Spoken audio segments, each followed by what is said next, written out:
আসসালামু আলাইকুম। এসআর বাংলা কুকিংয়ে আপনাদের স্বাগত। বন্ধুরা, আজকে আরেকটি নতুন রেসিপি নিয়ে আমি হাজির হয়েছি। এই পিঠাটা দেখতে যেমন সুন্দর, খেতেও খুব মজা। বাচ্চাদেরকে একদম অল্প উপকরণে বানিয়ে দেওয়া যায়। এর জন্য লাগবে প্রথমে একটা ডিম।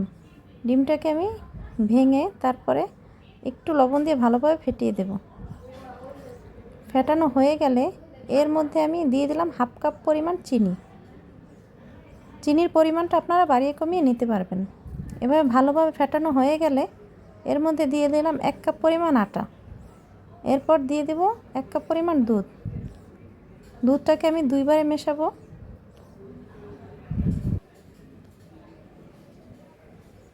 এরকম একটা ব্যাটার তৈরি হয়েছে। এর থেকে অর্ধেকটা পরিমাণ অন্য একটি বাটিতে তুলে নেব। এখন একটু করে ইয়েলো ফুড কালার দিয়ে মিশিয়ে নেব।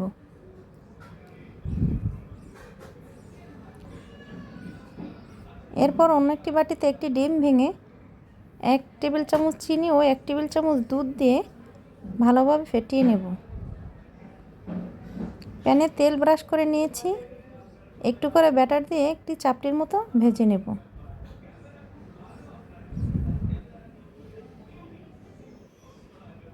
মোটামুটি হয়ে গেলে এটাকে উল্টে আরেকটু ভেজে নেব। এভাবে করে আমি সবগুলো পিঠা বানিয়ে নেব।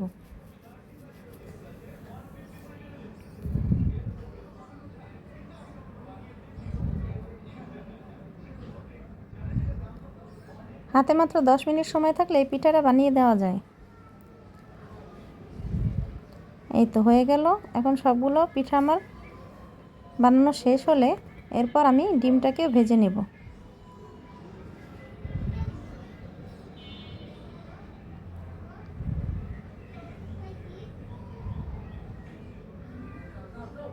ডিমটাকে আমি ভালোভাবে ফোল্ড করে নেব।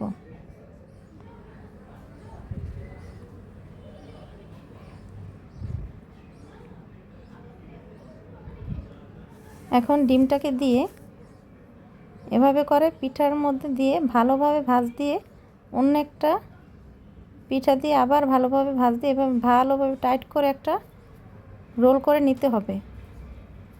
এরপর ছুরির সাহায্যে আমি পিস পিস করে কেটে নেব।